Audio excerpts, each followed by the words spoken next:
핸드폰으로 이것저것 많이 하는데 너무 작아서 불편하진 않으신가요? 영상을 볼 때도 작고, 간단한 문서 작업을 할 때도 작고, 블로그에 포스팅 하나 하는데도 너무 작아서 불편하시다고요? 저는 노트북보다 핸드폰을 훨씬 더 많이 활용하는데요. 업무를 보거나 포스팅을 할 때 작은 핸드폰으로 하니 불편함이 많았지만 요즘엔 아주 편하게 하고 있습니다. 스마트폰을 더 편하게 사용할 수 있는 플립북을 활용하고 있기 때문인데요. 영상뿐만 아니라 업무에 필요한 문서 작업도 가능해서 집에서 일할 때 매우 편하더라고요. 삼성 스마트폰을 사용하고 있는데 좀 더 큰 화면으로 다양하게 활용하고 싶으신 분들에게는 정말 꿀템입니다. 제가 플립북 14 버전과 15를 둘 다 직접 사용해보면서 느낀 점 솔직하게 말씀드리겠습니다. 플립북을 오늘 처음 들어보신 분들도 있을 겁니다. 플립북을 쉽게 말씀드리면 스마트폰과 노트북, 갤럭시 탭 등을 더 다양하게 활용할 수 있게 도와주는 기기라고 보면 됩니다. 핸드폰의 작은 액정의 화면을 크게 보고 싶다면 모니터가 필요할 것이고, 문서 작업을 하려면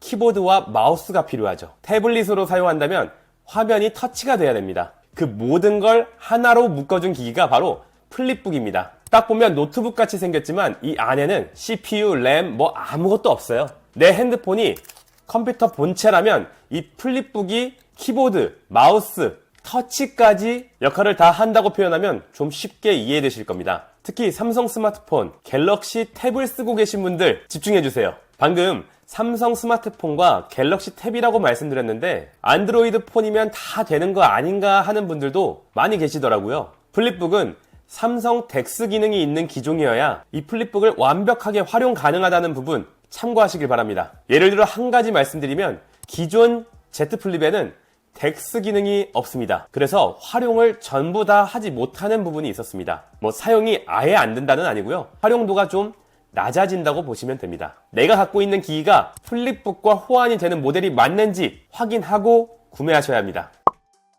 플립북 15 제품 제대로 볼게요. 기존 플립북 14 모델과 함께 비교를 해드리겠습니다. 딱 보니 우선 사이즈부터 차이가 납니다. 요즘은 대형인치 노트북을 선호하시잖아요. 맥북도 16인치, 그램도 16, 17인치, 인치가 업돼서 나오고 있습니다. 기존엔 13인치 때 머물렀던 플립북도 플립북 15부터는 대형인치로 시원시원하게 볼 수 있는데요. 측면을 확인해 보겠습니다. 영상기기를 연결할 수 있는 미니 HDMI, USB-C 타입, USB-C 타입 DC 전원 포트가 있고요. 반대편에는 전원 버튼과 마이크로 SD 메모리 슬롯, USB-A 타입 3.5mm 이어폰 단자가 있습니다. 기존 모델에는 USB 2.0 포트가 없어서 아쉬워하시는 분들도 많았는데요. USB 포트가 새로 생긴 것도 기존과 다른 부분입니다. 처음에 노트북을 사용하는 습관이 있어서 별 생각 없이 이 제품을 딱 열자마자 전원 버튼을 확인했는데 없는 거예요. 굉장히 당황했습니다. 그런데 이 옆에 있었습니다. 제품을 열어서 기존 제품과 비교했을 때 눈에 띄는 두 가지가 보이는데요. 핸드폰을 무선 충전을 할 수 있는 곳이 있고요. 마우스 트랙패드 위치가 우측으로 변경이 됐습니다. 아무래도 무선 충전을 할 수 있는 게 생기다 보니까 효율적으로 공간을 활용할 수 있게 하기 위해서 우측으로 변경된 것 같아요. 키보드 타이핑을 하다가 트랙패드에 닿아서 조작이 되는 경우가 있는데 우측에 있으니까 손에 걸리거나 하진 않을 것 같아요. 이번 플립북 15를 써보면서 정말 마음에 들었던 게 바로 무선 충전입니다. 만약에 플립북에는 배터리가 어느 정도 있고 스마트폰에는 배터리가 2%밖에 없으면 이게 플립북만 단독으로 사용할 수가 없기 때문에 얼마 못 쓸 수도 있잖아요. 플립북이 스마트폰을 충전해주니까 정말 좋더라고요. 플립북 14에서 15로 바뀐 것 중에 이거 정말 마음에 들었습니다. 내장되어 있는 배터리 용량은 4300입니다. 이렇게 열어두고 보면 영락없는 노트북인데 화면이 짠 360도로 돌아갑니다. LG 그램 중 360 모델과 비슷하다고 생각이 들었어요. 이 그램 360 모델이 터치 디스플레이로 되어 있는 모델이거든요. 이렇게 뒤집어서 태블릿으로 사용할 수 있는데 그만큼 가격이 비쌉니다. 그런데 두둥 플립북도 터치 디스플레이입니다. 좋아요. 마우스 사용 안 하고 이렇게 터치로 가능하고요. 유튜브 같은 거 볼 때는 마우스보다 손으로 콕콕 찝는 게 편하거든요. 그램 360 모델처럼 뒤집어서 터치만으로도 사용이 가능하니까 이 만족도가 떡상입니다.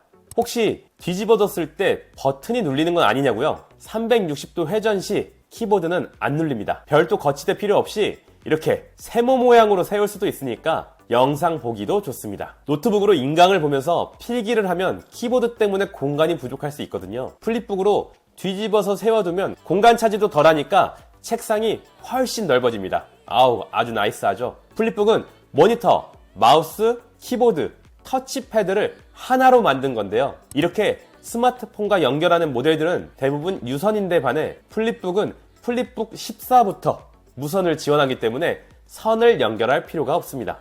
화면을 켜면 스마트폰과 연결하는 방법이 딱 나와 있어서 굉장히 쉽습니다. 키보드와 터치패드는 블루투스로 따로 잡아주시면 됩니다. 제가 노트북이랑 비교했을 때 플립북을 쓰면서 와, 이건 진짜 편하다 생각됐던 게, 첫 번째는 비밀번호가 필요 없습니다. 카페에 노트북을 들고 가면 와이파이 비밀번호부터 보잖아요. 플립북을 딱 펴면 핸드폰으로 사용하다 보니까 굳이 와이파이를 연결하지 않아도 됩니다. 알아서 제가 쓰고 있는 데이터로 사용이 되는 거예요. 물론 핸드폰 데이터가 부족해서 와이파이를 연결하고 사용해야 할 수 있지만, 그렇지 않은 분들은 새로 가는 카페에서도 굳이 와이파이 비밀번호를 찾아 헤맬 필요가 없습니다. 그리고 스마트폰에 있는 앱을 따로 비밀번호를 쳐서 로그인 할 필요가 없어요. 편하죠? 두 번째는 가족, 친구들한테 부담 없이 빌려줍니다. 아무리 가족이고 가장 친한 친구라고 하더라도 이 노트북을 빌려주는 일은 쉽지 않은 일이에요. 개인정보부터 사진, 자료 등 다른 사람들한테 보여주지 않는 것들이 많이 들어있잖아요. 플립북은 말 그대로 내 스마트폰을 사용하는 기기이다 보니까 연결만 끊으면 공기계가 돼버립니다. 저장된 게 아무것도 없어요. 다른 사람이 쓴다고 하면 부담 없이 넘겨주고 필요한 사람이 또 쓰고, 이런 부분 좋습니다. 생각해보니까 회사에서도 PC가 아니라 핸드폰으로도 업무를 할 때가 있는데, 핸드폰을 막 하고 있으면 왠지 일 안 하고 카톡하고 다른 거 하고 있는 것 같잖아요. 그럴 때 공용으로 쓰는 거 하나 있어도 괜찮겠다, 이런 생각도 했습니다. 세 번째는 핸드폰에 있는 정보를 활용하는 게 쉽다. 블로그나 SNS 하시는 분들 많잖아요. 핸드폰에 있는 사진을 블로그나 SNS에 업로드할 때 카톡 PC로 보내거나 메일로 전송하고 업로드를 했었는데, 본체 자체가 핸드폰이다 보니 사진을 따로 전송하거나 이럴 필요가 전혀 없습니다. 바로 플립북에서 갤러리에 들어가서 사진 활용하시면 끝! 업로드하는 속도가 훨씬 빨라집니다. 이게 별거 아닌 것 같아도 이러한 사소한 부분들이 편해지니까 활용을 더 잘하고 싶어졌어요. 이쯤 되면 플립북에 대해서 이해되시죠? 지금까지 말씀드린 거 정리해 볼게요. 첫 번째, 비밀번호가 필요 없다. 두 번째, 가족, 친구들한테 부담 없이 빌려줄 수 있다. 세 번째, 핸드폰에 있는 정보를 활용하는 게 쉽다. 이렇게 정리할 수 있겠네요. 제가 플립북을 사용하면서 가장 편하다고 느낀 건 스마트폰과 플립북을 따로따로 사용할 수 있다는 부분입니다. 스마트폰으로 넷플릭스나 유튜브를 보다가 카톡이 오면 끄고서 카톡을 답장을 해야 되죠. 물론 유튜브 프리미엄을 쓰고 있다면 화면을 작게 하고 영상을 멈추지 않아도 되겠지만, 화면이 작아지는 것만으로도 흐름이 뚝 끊기거든요. 영상을 보는데 흐름이 딱 끊기면 볼맛도 뚝 떨어집니다. 플립북을 사용하시면 핸드폰은 따로, 플립북도 따로 사용이 가능합니다. 영상을 보면서 카톡도 가능하고요. 영상을 틀어놓고 인스타그램도 즐길 수 있고, 여러 가지를 다 따로 하실 수 있어요. 영상 틀어놓고 블로그에 글도 쓰고, 인터넷 다른 창도 켜두고 다양하게 활용할 수 있습니다. 이렇게 다양한 걸 할 수 있는데 유선이면 이게 족쇄를 찬 기분이거든요. 멀리 갈 수가 없습니다. 그래서 초창기 플립북에 대한 의견을 보면 무선 플립북에 대한 열망이 굉장했습니다. 이 댓글만 보더라도 무선이면 무조건 산다, 이런 얘기가 많았죠. 이제는 무선에 대형인치까지 구현했으니 이거 대박이죠. 닌텐도에 연결해서 큰 화면으로 게임도 가능하니까 캠핑장 가서 큰 화면으로 영화도 보고 게임도 하고 꽤 좋은 아이템입니다. 노트북을 사용하면서 플립북을 활용할 수도 있었는데요. 바로 듀얼 모니터 활용이 가능하다는 부분입니다. 제가 사용하는 제품이 그램 16인치인데 노트북 중에서 대형 화면이라고 하더라도 이렇게 여러 창을 띄워놓는 경우에는 아쉬운 부분이 있었거든요. 그런데 플립북을 활용해서 듀얼 모니터를 쓰니까 와, 진짜 편합니다. 한쪽에서는 영상 틀어놓고 한쪽에서는 작업하고 넓게 편하게 사용이 가능합니다. 중요한 건 일반 서브 모니터의 경우 유선으로 연결해야 하는데, 지금 보시는 것처럼 플립북 15는 무선 연결이 가능하기 때문에 깔끔합니다. 무선으로 듀얼 모니터를 쓰면 끊김이 있지 않을까 했는데요. 무선인지 유선인지 모를 정도로 끊김이 전혀 없었습니다. 노트북처럼 두 개를 펴놓으면 공간 차지도 많이 하고 책상이 지저분해 보일 텐데 화면이 회전되니 깔끔하게 둘 수 있어서 이 부분도 굉장히 좋은데요. 확실히 듀얼 모니터를 사용할 때도 대형 인치가 좋긴 해요. 플립북 14를 보다가 15를 보니까 시야가 확 트이는 기분입니다. 이건 태블릿 PC로도 활용이 가능하니까 한번 써보세요. 아이폰을 사용하시는 분들은 미러링을 통해 플립북을 활용할 수 있는데요. 미러링으로 연결하는 방법도 굉장히 쉽습니다. 와이파이로 연결하고 화면 미러링 버튼을 눌러주시면 됩니다. 가로로 전환을 하면 영상을 꽉 차게 시원시원하게 볼 수 있다는 것도 좋네요. 이 사운드가 솔직히 막 이런 정도까지는 아니지만 영상을 보기에는 나쁘지 않은 정도입니다.